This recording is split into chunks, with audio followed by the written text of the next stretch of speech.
പോലീസിൻ്റെ ലാത്തി ചാർജ് വഴി നല്ല മർദ്ദനവും കാര്യങ്ങളും ഒക്കെ ഏറ്റു കഴിഞ്ഞപ്പം അവിടെ ഇപ്പോഴും അതിന്റെ കേസ് ഹൈക്കോടതി നടന്നുകൊണ്ടിരിക്കുകയാണ്. അതിന്റെ വിധി വരുന്നേ ഉള്ളൂ. പക്ഷേ കേരളത്തിലെ ഒരു സ്വർണ്ണ വ്യാപാരി ക്യാപ്റ്റൻ ആണെന്ന് പറഞ്ഞ് വല്ലാത്തൊരു PR വർക്ക് നടത്തുന്നതായിട്ട് കണ്ടു. അതിനകത്ത് എന്തെങ്കിലും വാസ്തവമുണ്ടോ? ഒരു വ്യക്തി പകുതി മീശ വടിച്ചിട്ട് ബാക്കി പകുതി മീശയുമായിട്ടൊരു ചിത്രം പോസ്റ്റ് ചെയ്തിരിക്കുന്നു. അതിന്റെ പിന്നിൽ വിയപുരം ചുണ്ടനാണെന്നും ഒരാൾ എന്നോട് പറഞ്ഞു. മീശയൊക്കെ തിരിച്ച് കിളുത്തു തുടങ്ങി. നാളെ ഞങ്ങൾ പായിപ്പാട് വള്ളങ്ങളിലേക്ക് വള്ളത്തിരുത്തിയ ബോട്ട് ക്ലബ് ഉണ്ടായിരിക്കും. ഞാനും ഉണ്ട്.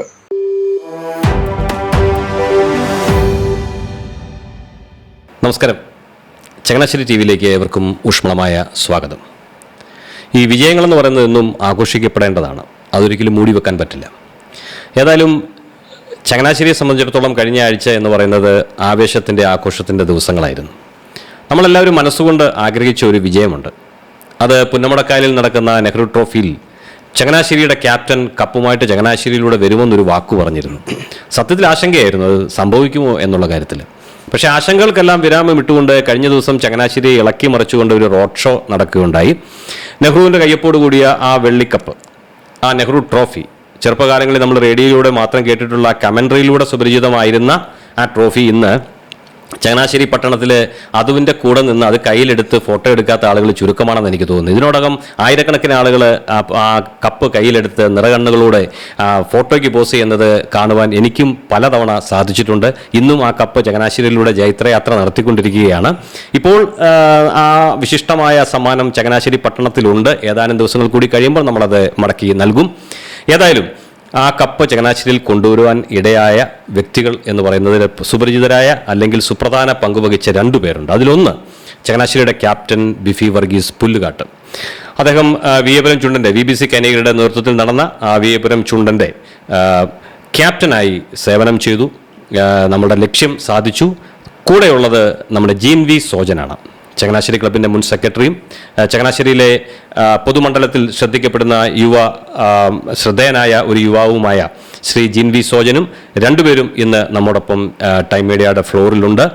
ഈ വള്ളംകളിയുടെ വിശേഷങ്ങളെക്കുറിച്ച്, ആവേശങ്ങളെക്കുറിച്ച്, അവരനുഭവിച്ച സന്തോഷമാകട്ടെ സന്താപമാകട്ടെ, അങ്ങനെയുള്ള എല്ലാ വിഷയങ്ങളെക്കുറിച്ചും നമുക്കൊന്ന് ചോദിക്കാം. കുറഞ്ഞ സമയത്തിനുള്ളിൽ നമുക്ക് അവരിൽ നിന്ന് വിശേഷങ്ങൾ ചോദിച്ചറിയാം. മുഖവര കൂടാതെ വീണ്ടും നിങ്ങൾക്ക് എല്ലാവർക്കും സ്വാഗതം ആശംസിച്ചുകൊണ്ട് അവരെ ഞാൻ ഈ പ്രോഗ്രാമിലേക്ക് സ്വാഗതം ചെയ്യുന്നു. 2 പേർക്കും നമസ്കാരം. നമസ്കാരം. കഴിഞ്ഞ ആഴ്ചയിൽ ക്യാപ്റ്റനെ ഇവിടെ ഇരുത്തി ഒരു ഇൻ്റർവ്യൂ ചെയ്തിരുന്നു.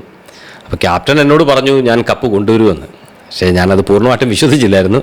പക്ഷേ അത് സംഭവിച്ചിരിക്കുകയാണ്. ഇപ്പോൾ നമ്മുടെ 3 പേരുടെയും മധ്യത്തിലായിട്ടിരിക്കുന്നത് നമ്മളൊക്കെ ജനിക്കുന്നതിന് മുൻപ് പണ്ഡിറ്റ് ജവഹർലാൽ നെഹ്റുജി കയ്യൊപ്പോടുകൂടി കേരളത്തിലെ വള്ളംകളി പ്രേമികൾക്ക്, ജലോത്സവ പ്രേമികൾക്ക് സമ്മാനമായിട്ട് കൊടുത്ത ആ കപ്പാണ് നമ്മളുടെ കൂടെ ഇപ്പോൾ ഉള്ളത്. സത്യം പറഞ്ഞാൽ സ്വപ്ന സമ്മാനമാണ് ഈ സന്ദർഭം എന്ന് പറയുന്നത്. നമുക്കിത് ഒരിക്കലും നേരിട്ട് കാണാൻ പോലും, എനിക്ക് എൻ്റെ ജീവിതത്തിൽ ഞാൻ ആദ്യമായിട്ടാണ് നേരിട്ട് കാണുന്നത്, പത്രത്തിലൊക്കെ കണ്ടിട്ടുണ്ടേ ഉള്ളൂ. പക്ഷേ അത് ചങ്ങനാശ്ശേരിയിൽ എത്തിച്ചു എന്ന് പറയുമ്പോൾ അത് ഇപ്പോഴല്ല അതിൻ്റെ പ്രാധാന്യം വരാൻ പോകുന്നത്. നമ്മളിനി വരും കാലങ്ങളിൽ പുതിയ തലമുറകൾ ഇങ്ങനെ വളർന്നു വരുമ്പോൾ പണ്ട് ചങ്ങനാശ്ശേരിക്ക് കപ്പ് കിട്ടിയിട്ടുണ്ട്, ചങ്ങനാശ്ശേരിക്കോ, കുട്ടനാട്ടിലല്ലാത്ത ചങ്ങനാശ്ശേരിക്ക് കപ്പ് കിട്ടുമോ എന്നൊക്കെ കുട്ടികൾ അതിശയിക്കാൻ സാധ്യതയുണ്ട്. ഈ കഴിഞ്ഞ ദിവസം നിങ്ങൾ ഒരു വലിയ റോഡ് ഷോ ഒക്കെ നടത്തി. ചങ്ങനാശ്ശേരി പട്ടണത്തിൽ ആളുകൾ ഈ കപ്പിനെ എങ്ങനെ വരവേറ്റതെന്ന് ഞാൻ എൻ്റെ കണ്ണിന് കണ്ട് എൻ്റെ കണ്ണ് നിറഞ്ഞു. അതിലേക്കൊക്കെ നമുക്ക് വരാം. ഓക്കെ, എൻ്റെ ആദ്യത്തെ ചോദ്യം ജീനോടാണ്. ക്യാപ്റ്റനോട് ഞാൻ രണ്ടാമത് ചോദിച്ചോളാം. കാരണം ക്യാപ്റ്റൻ ഈ ചിത്രത്തിലേക്ക് വരാൻ കാരണക്കാരൻ ജീനാണെന്നാണ് ഞാൻ മനസ്സിലാക്കുന്നത്. ജീനിന് എങ്ങനെയാണ് ഈ വള്ളംകളിയോട് ബന്ധമുണ്ടായത്? ഇത് കഴിഞ്ഞ വർഷമേ ബിഫിയുടെ മനസ്സിലുണ്ടായിരുന്ന ഒരു ആശയമാണ്, ജീനെ നമുക്കൊരു നെഹ്റു ട്രോഫിയിൽ പങ്കെടുക്കണം എന്നുള്ള ഒരു ആശയം ബിഫിയുടെ മനസ്സിലുണ്ടായിരുന്നതാണ്. അപ്പോൾ അത് അതിമോഹമല്ലേ ദിനേശ് എന്നാരും ചോദിച്ചായിരുന്നോ? ഇല്ല, പിന്നെ ബിഫി ഒരു കാര്യത്തിൽ മനസ്സിൽ ഉറപ്പിച്ചു കഴിഞ്ഞാൽ അത് നേടാൻ വേണ്ടി പുള്ളി അതിൻ്റെ അങ്ങേതറ്റം വരെ പോയി പരിശ്രമിക്കുന്ന ആളാണെന്ന് എനിക്കറിയാം. അതുകൊണ്ട് പറഞ്ഞപ്പോഴത്തേനും അന്ന് നമ്മൾ ഹാൻഡ്ബോളിൻ്റെ അറിയാമല്ലോ, മാറ്റിനും ഒക്കെ അറിയാം, നമ്മൾ ഹാൻഡ്ബോളിൻ്റെ ഇവിടെ ദേശീയ മത്സരം ഇവിടെ നടത്താം, അതിൻ്റെ തിരക്കിലായി പോയി. അതുകൊണ്ട് അത് അപ്പം വരട്ടെ, അത് നമുക്ക് നോക്കാമെന്ന് അന്ന് പറഞ്ഞു വെച്ചതാണ്. പിന്നീട് കുറേ നിമിത്തങ്ങളോടുകൂടി നമുക്ക് ഇതുപോലെ തന്നെ വിയപുരം, അത് പറഞ്ഞ പോലെ കഴിഞ്ഞ വർഷം പറഞ്ഞില്ലേ, കഴിഞ്ഞ വർഷം എന്തുകൊണ്ട് നിങ്ങൾക്ക് വിയപുരത്തോട് ഇത്ര താല്പര്യം തോന്നി? അല്ല, കഴിഞ്ഞ വർഷം മൈക്രോ സെക്കൻഡ്സിന് നഷ്ടപ്പെട്ട, അതായത് മൈക്രോ സെക്കൻഡ് എന്ന് പറയുന്ന ഒരു നിയമം നെഹ്റു ട്രോഫിയിൽ ഇല്ല. അത് കഴിഞ്ഞ വർഷം ശക്തരായ BBC ആയിട്ടാണ് നമ്മൾ മത്സരിച്ചത്. അപ്പം ആ മൈക്രോ സെക്കൻഡ്സിന് അവർക്ക് ട്രോഫി കൊടുത്തു. അത് ഏറ്റവും സങ്കടമായ കാര്യം എന്ന് വെച്ചാൽ നമ്മുടെ വള്ളം ഈ ഫിനിഷിംഗ് പോയിന്റ് കഴിഞ്ഞപ്പോഴത്തേനും അത് മുങ്ങിപ്പോയായിരുന്നു, ഫിനിഷിങ് കഴിഞ്ഞ സമയത്ത്. അപ്പം നമ്മുടെ തുഴക്കാരെല്ലാം വെള്ളത്തിൽ വീഴുകയെല്ലാം ചെയ്തു. അപ്പോൾ അവരെ രക്ഷിക്കാനൊക്കെയുള്ള തിരക്കിലായിരുന്നു അതിൻ്റെ സംഘാടകരുമെല്ലാം. അപ്പോഴത്തേനും അവർ കരയ്ക്ക് തിരിച്ചു കയറി വന്നപ്പോഴത്തേനും ട്രോഫി പോയി. ട്രോഫി അവിടെ ഇല്ല, ട്രോഫി സ്പീഡ് ബോട്ടായി കയറ്റി കൊടുത്ത് വിട്ടു. ഇപ്പോഴും അതിൻ്റെ കേസ് ഹൈക്കോടതി നടന്നുകൊണ്ടിരിക്കുകയാണ്. അതിൻ്റെ വിധി വരുന്നേ ഉള്ളൂ. അത് വിധി വന്നു കഴിഞ്ഞാൽ അത് വേറൊരു ചരിത്രമാവും, ഒരു ഹാട്രിക് നേട്ടത്തിലേക്കാണ് പോകുന്നത്. വിധി പ്രതീക്ഷിക്കുന്നു നിങ്ങൾ?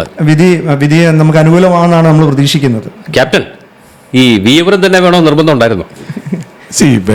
വിയപുരം ചുണ്ടനുമായിട്ടും അതുപോലെ തന്നെ വില്ലേജ് ബോട്ട് ക്ലബിലെ മിക്കവാറും ഉള്ളതൊക്കെ നമ്മുടെ അടുത്ത സുഹൃത്തുക്കളാണ്. ഈ 2024 നെഹ്റു ട്രോഫിക്ക് ചങ്ങനാശ്ശേരി ബോട്ട് ക്ലബിൻ്റെ കൂടെ ഞാൻ പോയിരുന്നു. അപ്പം അന്ന് ആദ്യത്തെ ഹീറ്റ്സ് കഴിഞ്ഞപ്പോഴേ ഞാനും ജീനും ഉണ്ടായിരുന്നു.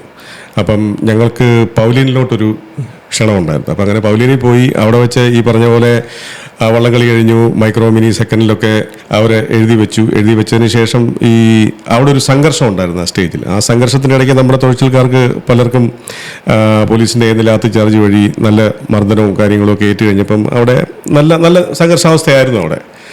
അപ്പം അവിടെ ഇരുന്ന പലർക്കും ഇത് ന്യായമല്ല എന്നുള്ളൊരു വിശ്വാസത്തിലായിരുന്നു അവിടെ നിന്ന ആൾക്കാരല്ല. അപ്പോൾ അവിടെ എൻ്റെ കഴിഞ്ഞ പ്രാവശ്യത്തെ ക്യാപ്റ്റൻ മാത്തുക്കുട്ടി ഉണ്ടായിരുന്നു. അവിടെ മാത്തുക്കുട്ടിയും ഒക്കെ ഇങ്ങനെ വിഷമിച്ച് നിൽക്കുന്ന ആ ഒരു അവസരത്തിൽ നമ്മളെ മനസ്സിൽ കയറി വന്ന ഒരു ആശയമാണിത്. ഇത് ഇങ്ങനെയാണെങ്കിൽ ഇതൊന്ന് എടുക്കണം. അങ്ങനെ ഞാനും ജീനുമായിട്ട് സംസാരിച്ചു. അപ്പോൾ നമ്മൾ ഈ ജീൻ പറഞ്ഞ പോലെ നമ്മൾ ഹാൻഡ്ബോളുമായിട്ട് ബന്ധപ്പെട്ട് വളരെ ശക്തമായ രീതിയിൽ മുന്നോട്ട് പോയിക്കൊണ്ടിരിക്കുകയായിരുന്നു. അതിനുശേഷം ഞങ്ങൾ ജാനുവരിയിലാണ് ഇങ്ങനെ ഒരു തീരുമാനത്തിലെത്തിയത്. ഫെബ്രുവരി 9 ഞങ്ങൾ എഗ്രിമെൻറ്റ് സൈൻ ചെയ്തത്. അതിനുശേഷം പിന്നുള്ള കഥകൾ എന്ന് പറയുന്നത് മാറിനെ ഒത്തിരി കാര്യങ്ങളുണ്ട്. അത് ടെക്നിക്കലായിട്ടുള്ള കാര്യവും അതിൻ്റെ ക്യാപ്റ്റൻസ് മീറ്റിങ്ങും അതിനുശേഷം ട്രാക്കിൻ്റെ ഫൈനലൈസേഷനും അങ്ങനെ പല കാര്യങ്ങളുണ്ട്. അതിലേക്ക് നമ്മൾ വരാം. പക്ഷേ ക്യാപ്റ്റൻ ഇപ്പോൾ പറഞ്ഞ ഒരു വാക്ക് എനിക്ക് സ്ട്രൈക്ക് ചെയ്തു. എന്നാൽ ഇതൊന്ന് എടുക്കണം എന്ന് പറഞ്ഞല്ലോ. അതെ, ചങ്ങനാശ്ശേരിക്കാരെ കുറിച്ച് പണ്ടേ ഇങ്ങനെ ഒരു ഇതുണ്ട്, എന്നാൽ ഇതൊന്ന് എടുത്തിട്ടേ ഉള്ളൂ എന്ന് പറയുന്ന ഒരു സ്വഭാവം പല കാര്യങ്ങളിലും പറയാറുണ്ട്. പ്രത്യേകിച്ച് ചില വെള്ളിയാഴ്ചകളിലൊക്കെ പറയാറുണ്ട്. ചില വെള്ളിയാഴ്ചകളിൽ പറയാറുണ്ട്. അപ്പോൾ അത് വെളിവുള്ളവരത് പബ്ലിക്കായിട്ട് പറയാൻ പാടില്ലാത്തതുകൊണ്ട് ഞാനത് പറയുന്നില്ലെന്നേ ഉള്ളൂ. ഏതായാലും ആ ഒരു ചങ്ങനാശ്ശേരിക്കാരന്റെ ആ ഒരു സ്വഭാവം കാണിച്ചു. തീർച്ചയായിട്ടും പറഞ്ഞു. ഞാൻ എപ്പോഴും ചിന്തിക്കുന്നത് ചങ്ങനാശ്ശേരിക്കാർക്ക് സാധിക്കാതെ പോയ കാര്യങ്ങളിൽ ഇടപെട്ട് അത് ചങ്ങനാശ്ശേരിക്കാർക്ക് വേണ്ടി മുന്നിൽ നിന്ന് സാധിച്ചു കൊടുക്കണം എന്നുള്ളൊരു ആശയമാണ് എപ്പോഴും എൻ്റെ മനസ്സിൽ വരാറ്. അതൊരു നിയോഗമാണ്. തീർച്ചയായിട്ടും ഒരു നിയോഗമാണ്. അത് ഏറ്റെടുത്തു.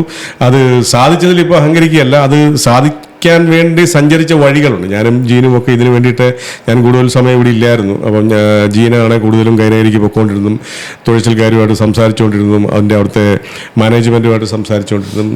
ഇത് ഒരു ചെറിയ കാര്യമല്ല എന്നുള്ളത് നമ്മൾ പാതി വഴിയായപ്പോഴേ നമുക്ക് മനസ്സിലായിരുന്നു. പിന്നെ അതിനുശേഷം ആ കറക്ഷൻസിലൂടെ വന്ന് ഒത്തിരി കാര്യമുണ്ട്. ട്രാക്കുണ്ട്, അതുപോലെ തന്നെ തുഴച്ചിൽക്കാരുടെ ഫൈനലൈസേഷനുണ്ട്, സാമ്പത്തികമുണ്ട്, ഭാഗ്യമുണ്ട്, ഒത്തിരി കാര്യങ്ങളുണ്ട് മാറുന്നത്. ജിൻ, നമ്മുടെ കേരളത്തിൽ നമുക്കിപ്പോൾ നിർമ്മാണ മേഖലയിലാണെങ്കിലും വേറെ ഏത് സ്ഥലത്ത് നോക്കിയാലും ബംഗാളികളുടെ വലിയ സാന്നിധ്യമുണ്ട്. സത്യം പറഞ്ഞ സാന്നിധ്യമല്ല, അതിപ്രസരമുണ്ട്. നിങ്ങളുടെ വള്ളത്തിൽ എത്ര ബംഗാളികൾ ഉണ്ടായില്ല? നമ്മുടെ വള്ളമാണ് കരക്കാർ, അതായത് നമ്മുടെ നാട്ടുകാർ, കേരളത്തിൽ നിന്നുള്ളവർ തുഴഞ്ഞ ഒരു വെള്ളമാണ് വിയപുരങ്കര. അത് നമ്മുടെ എതിരാളികൾ പോലും സമ്മതിക്കുന്ന ഒരു കാര്യമാണ്. കാരണം വെച്ചാൽ അത് ഞങ്ങളുടെ കോച്ചും അതിനൊത്തിരി ഇമ്പോർട്ടൻസ് കൊടുത്തിരുന്നു. കാര്യം നമ്മൾ അല്ലാതെ പല രീതിയിൽ കൂടെ ഒക്കെ നമ്മൾ ശ്രമിച്ചിരുന്നു. എന്നിരുന്നാൽ പോലും കോച്ചിന് ഭയങ്കര വിശ്വാസമായിരുന്നു. പുള്ളി പറയുന്നത് എൻ്റെ കൈകളിൽ നിൽക്കുന്നവരും ഞാൻ പറഞ്ഞാൽ കേൾക്കുന്നവരും നമ്മുടെ നാട്ടുകാരാണ് കൂടുതലും. കാരണം നമുക്ക് പ്രൊഫഷണൽസ് വെച്ച് കളിപ്പിച്ച് കഴിഞ്ഞാൽ എനിക്ക് അതിനുള്ള കൺട്രോൾ കുറവാണ്. അപ്പം പുള്ളിയുടെ ഒരു ആത്മവിശ്വാസമാണ്. അതിന് ചാക്കോ സാറാണ് ഏറ്റവും കൂടുതൽ മുന്നിൽ നിന്നതും. പല പ്രാവശ്യം ചാക്കോ സാറ് സംസാരിച്ചപ്പോഴും പുള്ളി അതിന് വഴങ്ങി തരാതിരുന്നതാണ്. കരക്കാരെന്ന് പറഞ്ഞു കഴിഞ്ഞാൽ ഒരു കരയല്ല, ഇരുകരക്കാരുടെ അനുഗ്രഹങ്ങളും ആശംസകളും ആശങ്കകളും നിങ്ങളുടെ കൂടെ ഉണ്ടായിരുന്നു, ശരിയല്ലേ? വിയപുരംകാരുടെ ഉണ്ട്, കൈനഗിരിക്കാരുടെ ഉണ്ട്. അപ്പം ഇവരെല്ലാം നിങ്ങൾ അവരുടെ ആശങ്ക തൃപ്തിപ്പെടുത്തേണ്ടതായിട്ടുള്ള വലിയൊരു ഉത്തരവാദിത്വം നിങ്ങളിലുണ്ടായിരുന്നു. പക്ഷെ നിങ്ങളത് നന്നായി നിർവഹിച്ചു എന്നുള്ളതിൽ ഞാൻ എൻ്റെ സന്തോഷവും അറിയിക്കുകയാണ്. അതേതായാലും ഭംഗിയായിട്ട് നടന്നു. എന്നാലും ഇതൊന്നും അത്ര എളുപ്പത്തിൽ നടക്കുന്ന കാര്യമില്ലെന്ന് ആർക്കും മനസ്സിലാവും. ഫണ്ട് മാത്രം പോരല്ലോ, ഒരു കോർഡിനേഷൻ എന്ന് പറയുന്നത് വലിയൊരു ടാസ്ക്കാണ്, ചാലഞ്ചാണ്. അത് എങ്ങനെയാണ് നിങ്ങൾ ഇതിനെയൊക്കെ ഒന്ന് കോർഡിനേറ്റ് ചെയ്ത് വിജയം വരെ എത്തിച്ചത്? ഇത് ശരിക്കും പറഞ്ഞാൽ ഈ വള്ളം വിയപുരം ചുണ്ടൻ വിയപുരം കരക്കാരുടെയാണ്. അപ്പോൾ ആ വള്ളം അതുപോലെ സംരക്ഷിച്ചാൽ മാത്രമേ ആ വള്ളം നെഹ്റു ട്രോഫിക്ക് കളിക്കുന്ന ഒരു വള്ളമാകുമ്പോൾ അതിൻ്റെ ഒരു ഇമ്പോർട്ടൻസ് എന്നാണെന്ന് മനസ്സിലാവുമല്ലോ. അപ്പോൾ അത് സംരക്ഷിക്കുക എന്ന് പറഞ്ഞൊരു ഭാരിച്ച ചിലവ് തന്നെയാണ്. അത് വിയപുരംകാർ ആത്മാർത്ഥമായിട്ട് തന്നെ അത് ചെയ്യുന്നുണ്ട്. അതുപോലെ തന്നെ BBC കൈനഗിരി അവരും നല്ല രീതിയിൽ, അതായത് ഈ വള്ളം അവർ പോയി വ്യൂവരത്തു നിന്ന് കൊണ്ടുവരുന്ന ഒരു ചടങ്ങൊക്കെ അന്ന് മാട്ടിനും ഉണ്ടായിരുന്നതാണ് ഞാൻ ഞാനിവിടെ cover ചെയ്യാൻ കവർ ചെയ്യാൻ വന്നിട്ടുണ്ട്. വലിയൊരു ചടങ്ങായിരുന്നു അത്. അതെ. അപ്പം ആ ചടങ്ങ് കാണുമ്പോൾ തന്നെ അറിയാം അതിൻ്റെ ഒരു പ്രാധാന്യം എന്താണെന്നുള്ളത്. അപ്പം അത് പിന്നീട് ഈ കൈനീരിൽ എത്തുകയും കൈനീരിക്കാർ അത് എന്നെ കയ്യിലെ കൊച്ചിനെ പോലെ സംരക്ഷിച്ച് കൊണ്ടുവന്നിട്ടാണ് ഇത് നെഹ്റു ട്രോഫിയിൽ കളിക്കാൻ വേണ്ടി. അപ്പോൾ അത് അതുപോലെ സംരക്ഷിക്കേണ്ട ഒരു കാര്യം കൂടാണ്, ഒരു ഭാരിച്ച ചിലവുള്ള കാര്യം കൂടെയാണ്. ഞാൻ ഈ വള്ളംകളി കഴിഞ്ഞ് പിറ്റേ ദിവസം തൊട്ട് സോഷ്യൽ മീഡിയ നോക്കുമ്പോൾ പലപ്പോഴും ഞെട്ടുന്നുണ്ട്. കാരണം ഈ ബിഫി വർഗീസ് അല്ലേ ക്യാപ്റ്റൻ? ഞാൻ സർക്കാർ രേഖകൾ പരിശോധിച്ച് നോക്കി, അവിടെയും ബിഫി വർഗീസിന്റെ പേരാണ്. പക്ഷേ കേരളത്തിലെ ഒരു സ്വർണ്ണ വ്യാപാരി ക്യാപ്റ്റൻ ആണെന്ന് പറഞ്ഞ് വല്ലാത്തൊരു PR വർക്ക് നടത്തുന്നതായിട്ട് കണ്ടു. അതിനകത്ത് എന്തെങ്കിലും വാസ്തവമുണ്ടോ? അദ്ദേഹത്തിന് എന്തെങ്കിലും ക്യാപ്റ്റൻസിയായിട്ട് ബന്ധപ്പെട്ട് എന്തെങ്കിലും ക്ലെയിം ഉണ്ടോ? അതിന്റെ ഒരു കാര്യം എന്ന് വെച്ചാൽ എന്നെ തന്നെയാണ് സമീപിച്ചത്. അപ്പോൾ ഒരു മാർക്കറ്റിങ്ങിന്റെ ഭാഗമായിട്ട് ബോച്ചയ്ക്ക് ഇങ്ങനെ ഒരു സഹകരിക്കാൻ ഉണ്ടെന്ന് പറഞ്ഞുകൊണ്ട് നമ്മളെ സമീപിക്കുകയായിരുന്നു. അപ്പം ഈ പറഞ്ഞ പോലെ, നിങ്ങൾ പറഞ്ഞ പോലെ തന്നെ ഒരു PR വർക്ക് ഇതിന്റെ പുറകിലുണ്ട് എന്ന് നമ്മൾ മനസ്സിലാക്കി തന്നെയാണ് നമ്മളിത് മുന്നോട്ട് പോയത്. എന്നിട്ട് ഇത്രത്തോളം അത് എത്തിത്തീരുമെന്ന് ഞങ്ങൾ വിചാരിച്ചില്ല. കാര്യം പുള്ളി ഒരു മെയിൻ സ്പോൺസർ ആണ് അല്ലെങ്കിൽ ക്യാപ്റ്റൻ ആണ് എന്ന രീതിയിലൊക്കെ സോഷ്യൽ മീഡിയയിൽ ഞാൻ കാണുകയുണ്ടായി. അപ്പം അതിന് ഞാൻ റിപ്ലൈ ചെയ്തു. റിപ്ലൈക്കൊന്നും എനിക്കും മറുപടി കിട്ടിയില്ല, അവർക്ക് മനസ്സിലായെന്ന് തോന്നുന്നു. ഓക്കെ, അപ്പൊ അതൊരു ചിലരിലെങ്കിലും തെറ്റിദ്ധാരണ ഉണ്ടാക്കിയിട്ടുണ്ട്. അദ്ദേഹം ശരിക്കും ആവശ്യപ്പെട്ടത് 15 മിനിറ്റ് നമ്മുടെ ബോട്ടിന്റെ ട്രാക്ക് ആൻഡ് ഫീൽഡ് സമയത്ത് ബോട്ടിൽ നിൽക്കാനുള്ള അവസരം വേണമെന്നാണ് ആവശ്യപ്പെട്ടത്. അതിനൊക്കെ രേഖകളുണ്ട്. അപ്പോൾ അത് ബാക്കിയുള്ളവർ പറയുന്നവർ പറയട്ടെ, സർക്കാർ രേഖകളാണല്ലോ ഏറ്റവും മുഖ്യമായിട്ട് നിൽക്കേണ്ടത്. അദ്ദേഹം വന്നതിൽ നമുക്ക് വലിയ സന്തോഷം. അദ്ദേഹത്തെ ഒരു ഐശ്വര്യമായിട്ട് ഞാൻ കാണുന്നു. ഒരു കാര്യം എനിക്ക് മനസ്സിലായ, അദ്ദേഹത്തിന് ഒത്തിരി ആരാധകരുണ്ട്. അദ്ദേഹത്തിൻ്റെ ആരാധകരെ ഇടുന്ന കാര്യങ്ങൾക്കൊന്നും അദ്ദേഹം റെസ്പോൺസിബിൾ അല്ലല്ലോ. അപ്പം അതങ്ങനെ പോട്ടെ, അതൊരു സന്തോഷമായിട്ടേ ഞങ്ങൾ കരുതുന്നുള്ളതിനെ പറ്റി. അപ്പം ശരിക്കുമുള്ള ക്യാപ്റ്റനോട് തന്നെ ഞാൻ ചോദിക്കുകയാണ്, വള്ളംകളി ദിവസം ശരിക്കും പറഞ്ഞാൽ ചങ്കത്തൊരു തീയല്ലായിരുന്നു? തീർച്ചയായിട്ടും. എന്നെ പിന്നെ 29-ാം തീയതി രാവിലെ, അതായത് 30-ാം തീയതി കളി നടക്കുന്ന 29-ാം തീയതി രാവിലെ ജീൻ എന്നോട് പറഞ്ഞു, ബിഫി നമുക്ക് ഇന്ന് അങ്ങ് ആലപ്പുഴയ്ക്ക് പോകാം. ഞാൻ പറഞ്ഞു ഇന്നെന്തിനാ ജി, നാളെയല്ലേ കളി? അല്ല, നമുക്ക് ഇന്നേ അങ്ങ് പോകാം, നേരത്തെ അവിടെ ചെന്ന കാര്യങ്ങളൊക്കെ കുറച്ചുകൂടെ പ്ലാൻ ചെയ്യാനുണ്ട് എന്നൊക്കെ പറഞ്ഞ് ഞങ്ങൾ തലേദിവസം പോയി. അപ്പം ഞങ്ങൾ 29-ാം തീയതി പോയി നമ്മുടെ ഒരു സുഹൃത്തും ജ്യേഷ്ഠ സഹോദരനുമായ ടോമിച്ചായൻ അർക്കാഡിയയുടെ ഈ മാതാജെട്ടിക്ക് അടുത്തുള്ള അർക്കാഡിയ ഹോട്ടലിൽ തന്നെ പോയി താമസിച്ചു. പിറ്റേ ദിവസം രാവിലെ എഴുന്നേറ്റു. ഉറങ്ങി കാണില്ല? അല്ല, അന്ന് നല്ലപോലെ ഉറങ്ങി. ടോമിച്ചായൻ്റെ മുറി കിടന്ന് നല്ലപോലെ ഉറങ്ങി എന്നുള്ളതാണ്. വീട്ടിൽ കിടന്നത് ഒരു പക്ഷേ ഞാൻ ജീവനുള്ളായിരുന്നു. ഞങ്ങൾ വർത്താനമൊക്കെ പറഞ്ഞ് ലേറ്റായി ഉറങ്ങാനുണ്ട്. ടോമിച്ചായൻ്റെ മുറിക്ക് ഒരു പരസ്യം കൂടിയായി. പരസ്യമൊന്നല്ല, അതൊരു എനിക്ക് തോന്നുന്നത് അതൊരു ലക്കാന്ന് തോന്നുന്നു. ടോമിച്ചായനോട് ഞാൻ പറഞ്ഞു, ടോമിച്ചായൻ്റെ ഹോട്ടലിലെ മുറിയിൽ നിന്നാണ് ഞങ്ങൾ പോയത്. അപ്പം അതിനൊക്കെ ശേഷം ഒരു ഐശ്വര്യത്തോടു കൂടി അവിടെ ചെന്നു. പിന്നെ ഈ പറഞ്ഞ പോലെ നമുക്ക് 6ാമത്തെ ഹീറ്റ്സിലായിരുന്നു, 2 വള്ളങ്ങളായിരുന്നു തുഴയുന്നത്. അതിൻ്റെ ഒരു ആശങ്കയുണ്ടായിരുന്നു. അപ്പം അതിന് വേണ്ടിയിട്ട് തൊഴിൽക്കാരുമായിട്ട് കുറച്ച് ചർച്ചയും കാര്യങ്ങളും, നമ്മുടെ ലീഡിംഗ് ക്യാപ്റ്റൻ ബൈചേട്ടനുമായിട്ട് ചർച്ചയുണ്ടായിരുന്നു, കോച്ച് ചാക്കോ സാറുമായിട്ട് ചർച്ചയുണ്ടായിരുന്നു. ഇപ്പം ഇതിൻ്റെ എല്ലാം ഭാഗമായിട്ട് എടുത്ത ചില തീരുമാനങ്ങളിൽ ഒരു പക്ഷേ നമ്മൾ 4 വള്ളമുള്ള ഒരു ഹീറ്റ്സിൽ തുഴഞ്ഞിരുന്നെങ്കിൽ നമ്മളൊരു പക്ഷേ ഇതിലൊക്കെ വളരെ മെച്ചപ്പെട്ട ടൈമിൽ വന്നേനെ. ഇപ്പോൾ 1-ാം ട്രാക്കിലായതുകൊണ്ട് ഫൈനൽ കളിക്കുന്ന പോലെ തന്നെ പിള്ളേർ കളിച്ചു. നമ്മൾ വാശി ഒട്ടും കുറയ്ക്കാൻ പറ്റത്തില്ല.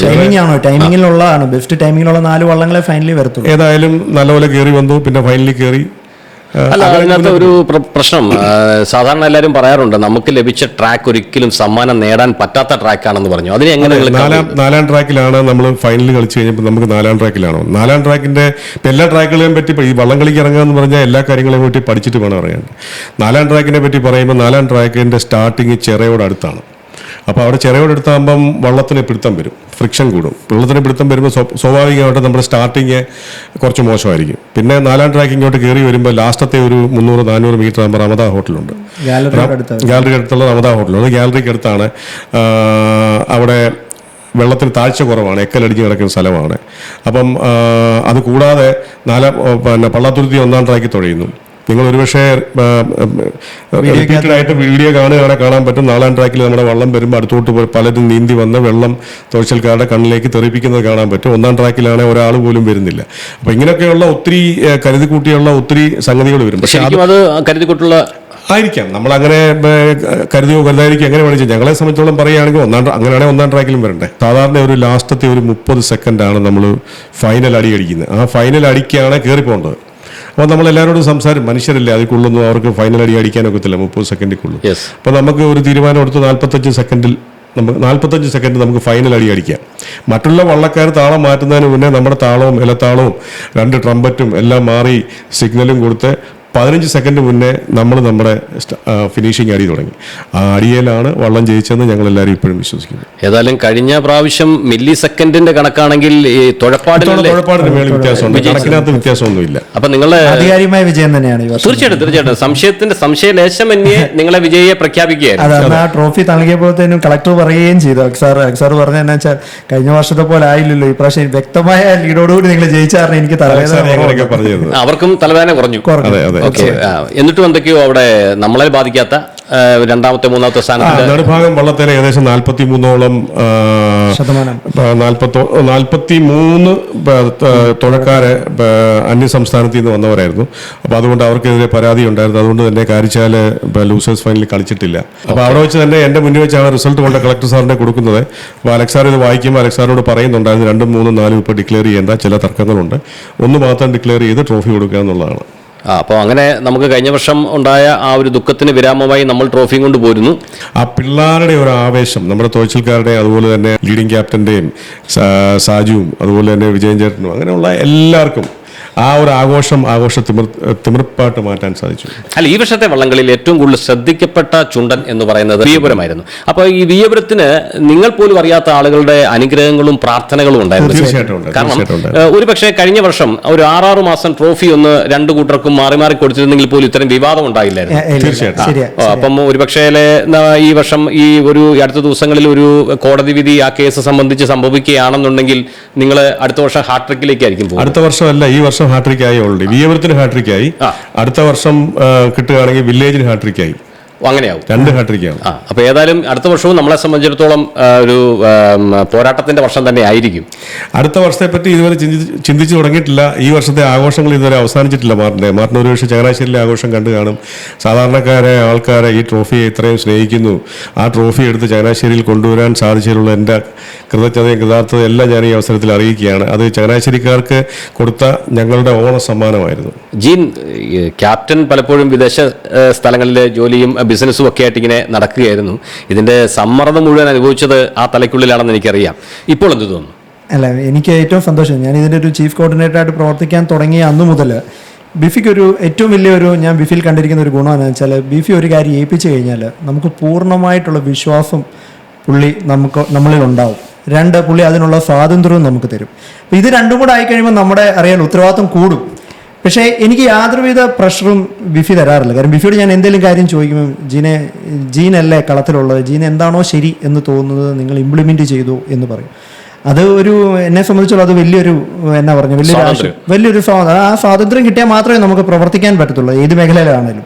അപ്പോൾ അതാണ് എനിക്ക് ബിഫിയോടുള്ള ഏറ്റവും കടപ്പെട്ടിരിക്കുന്ന ഒരു കാര്യം.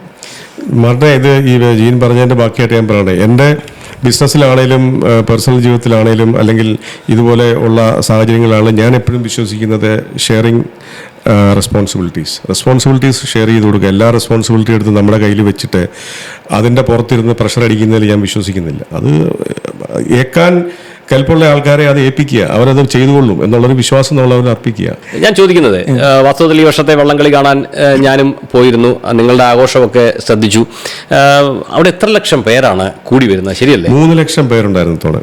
അപ്പം ശരിക്കും നമ്മളൊരു വിശകലനം നടത്തുകയാണെങ്കിൽ ഇത്രയും കാണികൾ വരികയും ഒരു വള്ളത്തിൽ തന്നെ 100ഓളം തുഴക്കാർ വരികയും വരുന്ന ഇതുപോലൊരു കായിക വിനോദം ലോകത്ത് തന്നെ ഉണ്ടോ?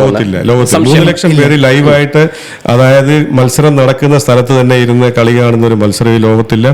അതുപോലെ തന്നെ ഏകദേശം 3500ഓളം കായിക താരങ്ങളാണ് മൊത്തം വള്ളംകളിയിൽ പങ്കെടുക്കുന്നത്. ഇങ്ങനൊരു മത്സരം ഈ ലോകത്തുള്ളതായിട്ട് എൻ്റെ അറിവിലില്ല. പക്ഷേ നമ്മുടെ സർക്കാർ എന്താണ്, അല്ല, ഇതിനൊരു അനന്തമായ സാധ്യത ഉണ്ട് എന്ന് എല്ലാ വർഷങ്ങളും എല്ലാവരും പറയുന്നുണ്ട്. പക്ഷേ എന്തുകൊണ്ടാണ് എനിക്കറിയത്തില്ല. സംസ്ഥാന സർക്കാരും കേന്ദ്ര സർക്കാരും ഇതിന് കൂടുതൽ ഈ വർഷം സംസ്ഥാന സർക്കാർ 10 കോടി രൂപയോടെ അനുവദിച്ചിട്ടുണ്ട്. പക്ഷെ ഇതൊരു 10-35 ദിവസം ട്രയൽ ഉൾപ്പെടെ ഒരു മാമാങ്കമാണ് ഇത് ശരിക്കും പറഞ്ഞാൽ കേരളത്തെ സംബന്ധിച്ചോളം. ഈ 35 ദിവസത്തെ ട്രയൽ തന്നെയെന്ന് വെച്ചാൽ നമ്മൾ ഈ 4 മിനിറ്റ് ഫൈനലിൽ നമ്മൾ 4 മിനിറ്റ് 20 സെക്കൻഡ് കാണുന്നുണ്ടെങ്കിൽ പോലും ഈ 40 ദിവസം രാവിലെ 5:30 മുതൽ ഒരു വെയിൽ തെളിയുന്നിടം വരെ ഒരു 11 മണി വരെ ഇവർ ട്രാക്കിൽ പ്രാക്ടീസ് നടത്തും.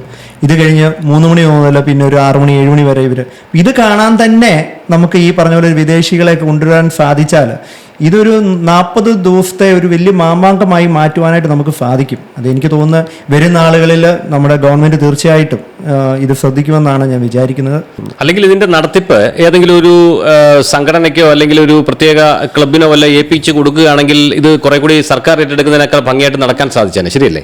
ശരിയാണ്. കാര്യം വെച്ചാൽ ഈ പറഞ്ഞ പോലെ ഈ സർക്കാർ ഉദ്യോഗസ്ഥർ തന്നെയാണ് ഇതെല്ലാം കോർഡിനേറ്റ് ചെയ്ത് ചെയ്യേണ്ടത്. അവർക്ക് അവരുടേതായ മറ്റു ജോലികളുണ്ട്. അവിടെ ഈ ചുവപ്പ് നാടയുടെ പ്രശ്നം ഉള്ളതുകൊണ്ടാണ് പല കാര്യങ്ങളും നടക്കാത്തത്. അപ്പോൾ സർക്കാർ ഒരു തുക പറഞ്ഞ് ഈ പാലവും ഒക്കെ നമ്മളുടെ ഈ റോഡിൽ ടോൾ പിരിക്കുന്നത് കൊടുക്കുന്ന കണക്ക് ഏതെങ്കിലും ഒരു സംഘത്തെ ഏൽപ്പിക്കുകയാണെങ്കിൽ ഒരുപക്ഷെ ഇതൊക്കെ ലോകം മുഴുവൻ ആലപ്പുഴയിലേക്ക് വരുന്ന ഒരു 40 ദിവസം ആയിട്ട് മാറാൻ സാധിക്കും. ലോകത്തുള്ള എല്ലാ ടൂർ ഓപ്പറേറ്റേഴ്സിനെയും ഒക്കെ ഒരു കോടീകരിച്ച് ഇതൊരു വലിയൊരു ഇവന്റാക്കി മാറ്റാൻ ഭയങ്കര സാധ്യതയുള്ളൊരു കാര്യം തന്നെയാണ് തീർച്ചയായിട്ടും.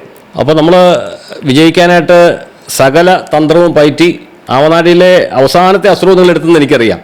2024 മൈക്രോ സെക്കൻഡിലാണ് നിങ്ങൾക്ക് ആ ഭാഗ്യം നഷ്ടപ്പെട്ടത്. അപ്പോൾ ഈ പ്രാവശ്യം അത് നഷ്ടപ്പെടാതിരിക്കാനായിട്ട് നിങ്ങൾ ശാരീരികമായിട്ടോ അല്ലെങ്കിൽ മാനസികമായിട്ടോ അല്ലെങ്കിൽ ബുദ്ധിപരമായിട്ടോ ഒക്കെ ചെയ്ത എന്തെങ്കിലും തന്ത്രങ്ങൾ പുറത്തു പറയാവുന്നുണ്ടെങ്കിൽ ഒന്ന് പറയാമോ? ഒന്നാമത് പറയാനുള്ള മാറിൻ്റെ മൈക്രോ സെക്കൻഡിൽ നഷ്ടപ്പെട്ടു എന്ന് ഇപ്പോഴും ഞങ്ങൾ വിശ്വസിക്കുന്നില്ല. അത് ഹൈക്കോടതിയുടെ പരിഗണനയിലിരിക്കുന്ന ഒരു വിഷയമായതുകൊണ്ട് അത് വരട്ടെ, അതിനുശേഷം നമുക്ക് അതിനെപ്പറ്റി തീരുമാനിക്കാം. അപ്പം ഇതിന് ശേഷം നമ്മൾ ഈ കളി ഏറ്റെടുത്തതിന് ശേഷം വിശകലനം ചെയ്ത് കഴിഞ്ഞ പ്രാവശ്യത്തെ കളിയെ പറ്റിയൊക്കെ കൂടുതൽ ചർച്ച ചെയ്തു. കഴിഞ്ഞ പ്രാവശ്യത്തെ പ്രാക്ടീസിലൊന്നും നമ്മൾ അത്ര ഇൻവോൾവ് അല്ലായിരുന്നു. അപ്പം അങ്ങനെ ചെയ്ത് കഴിഞ്ഞപ്പം ജീനാണത് ടെക്നിക്കലായിട്ട് കണ്ടുപിടിച്ചത്. അവരിട്ട് ഇന്ന ജേഴ്സിയെ പറ്റിയൊക്കെ അന്വേഷിച്ച് അത് കണ്ടുപിടിച്ച് അപ്പം അതിലെ വെള്ളം പിടിച്ചിരുന്നു. അപ്പം 100 പേര് തുഴയുമ്പം ഒരാളുടെ ടീഷർട്ടിലെ 250 ഗ്രാം വെള്ളം ഉണ്ടെങ്കിൽ 250 കിലോ കൂടി. 250 കിലോ എന്ന് പറഞ്ഞു കഴിഞ്ഞാൽ ഏകദേശം 4ഓളം ആൾക്കാരുടെ വെയിറ്റ് വള്ളത്തിൽ കൂടി. അപ്പോൾ അതുകൊണ്ടായിക്കൂടെ ഈ തോൽവി. അപ്പോൾ അങ്ങനെ അതിനുവേണ്ടി പ്രത്യേകം തരം തുണി ഡിസൈൻ ചെയ്ത് ഈ ചങ്ങനാശ്ശേരി തന്നെയാണെന്ന് തോന്നുന്നു ജീൻ അതിനുള്ള അതിന്റെ ഒരു ഭാവമാക്കാൻ കഴിഞ്ഞു എന്നുള്ളത് വലിയ കാര്യം. കണ്ടുപിടുത്തമായിരുന്നു. കണ്ടുപിടുത്തമെന്നൊന്നും പറയാനില്ല. നമ്മൾ ആ ഒരു തെറ്റ് കണ്ടുപിടിച്ച് ആ തെറ്റങ്ങ് തിരുത്തി. അങ്ങനെ കറക്ഷൻ മെത്തേഡാണ്. നമ്മൾ ഒത്തിരി കറക്ഷൻ മെത്തേഡ് ഈ തുഴക്കാരെ പോലും നമ്മൾ സെലക്ഷൻ നടത്തുന്ന ഒരു 4 മാസം മുമ്പ് തൊട്ട് നമ്മൾ സെലക്ഷൻ നടത്തിയാണ് വരുന്നത്.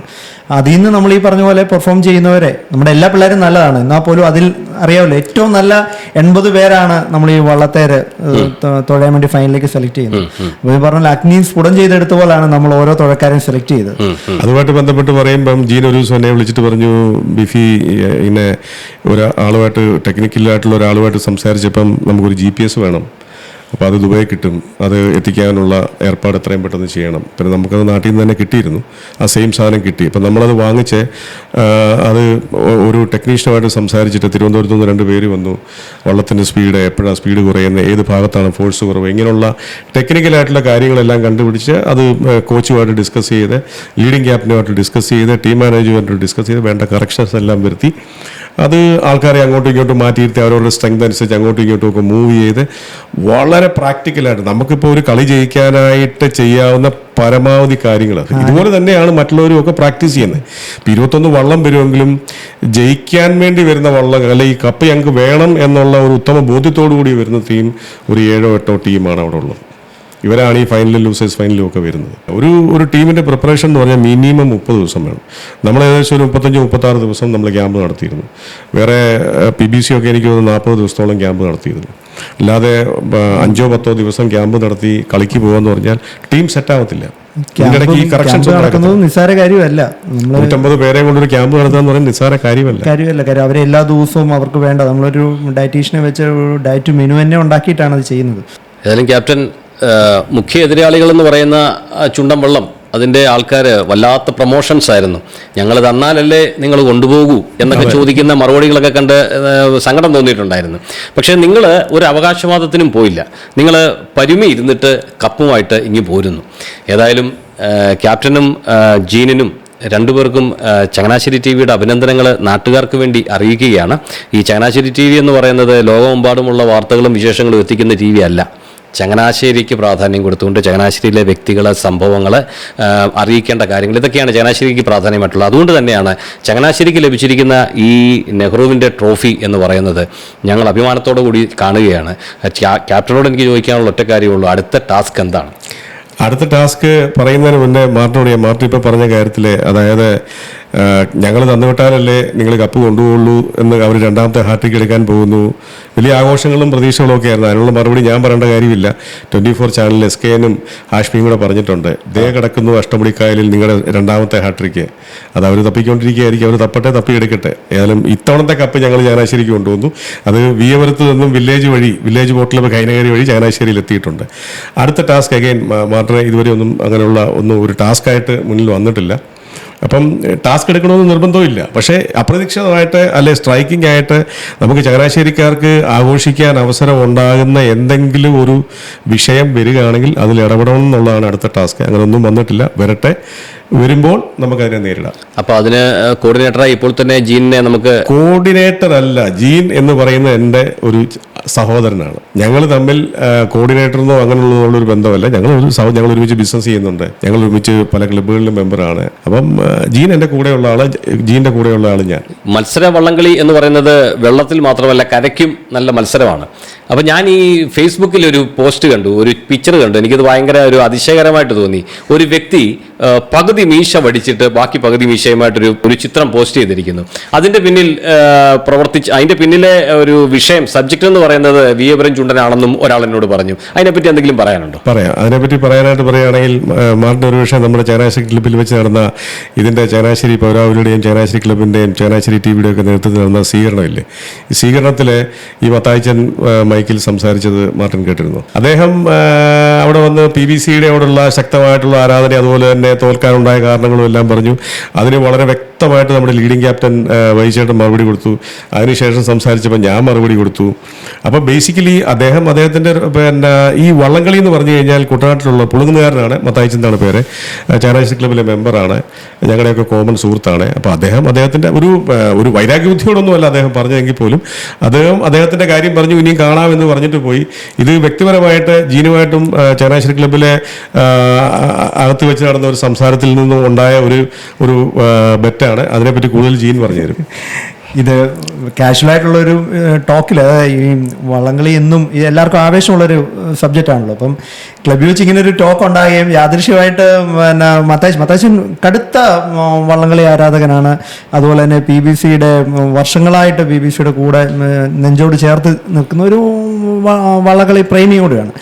ഈ മത്തായിച്ചൻ പുളുങ്ങുന്ന ആറിനോട് കരയിൽ താമസിക്കുന്ന വ്യക്തിയും കൂടെ. അപ്പം മത്തായിച്ചൻ അന്ന് ആവേശത്തിൽ മത്തായിച്ചൻ പറഞ്ഞു, ഈ പ്രാവശ്യം ട്രിപ്പിൾ ഹാട്രിക്ക് ഞങ്ങൾ എടുത്തിരിക്കും എന്ന് പറഞ്ഞു. അപ്പോൾ ഞാൻ പറഞ്ഞില്ല മത്തായിച്ച, ഈ ട്രോഫി ഈ പ്രാവശ്യം ചങ്ങനാശ്ശേരിക്ക് കൊണ്ടുവരുമെന്ന് പറഞ്ഞു. അപ്പോൾ മത്തായിച്ചൻ പറഞ്ഞു, എനിക്ക് മീശയുണ്ട്, നിനക്ക് മീശയില്ല, അതുകൊണ്ട് നീ വടിക്കണ്ട, തോറ്റാൽ ഞാൻ പകുതി മീശ പഠിക്കുമെന്ന് പറഞ്ഞു. അപ്പം ഞാൻ പറഞ്ഞു, മത്തായിച്ച ഇത്ര കടുത്തമായ തീരുമാനങ്ങളൊക്കെ വേണോന്ന് ചോദിച്ചു. അപ്പോൾ മത്തായിച്ചൻ പറഞ്ഞു, ഇല്ല ജീനെ, എനിക്ക് കോൺഫിഡൻറ്റാ, അതുകൊണ്ടാണ്. അപ്പം ഞങ്ങൾ അടുത്തുനിന്ന് സുഹൃത്തുക്കളൊക്കെ പറഞ്ഞു, എടാ വേണോ, വെറുതെ നീ ആവശ്യമില്ലാത്ത ഇത്രയും കടുത്ത തീരുമാനങ്ങളൊന്നും എടുക്കില്ലെന്ന് പറഞ്ഞു. അങ്ങനെ ഒരു വളരെ തമാശ പൂർണ്ണമായ ഒരു ചർച്ചയിൽ നിന്നാണ് ഇത് പോയത്. പിന്നീട് പുള്ളി സോഷ്യൽ മീഡിയയിൽ പിന്നെ പോസ്റ്റ് ചെയ്തു. ഇതിപ്പോൾ ഞാൻ നോക്കിയിട്ട് ഈ വള്ളംകളി കഴിഞ്ഞപ്പോൾ എനിക്കൊന്ന് സോഷ്യൽ മീഡിയയിൽ ഏറ്റവും കൂടുതൽ ചോദിച്ച ചോദ്യം ഈ അന്ന് മീശ പഠിക്കുമെന്ന് പറഞ്ഞാൽ, അത് മത്തായിച്ചിട്ട് ആ പോസ്റ്റ് എടുത്ത് ആൾക്കാർ അത് വൈറലായി.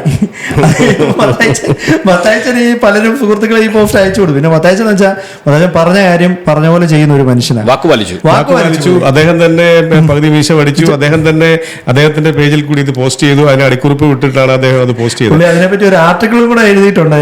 എന്റെ പേരൊക്കെ പരാമർശിച്ച് പുള്ളി ഒരു ആർട്ടിക്കിൾ കൂടെ എഴുതിയിട്ടുണ്ട്. മീശയൊക്കെ തിരിച്ച് കിളുത്ത് തുടങ്ങി.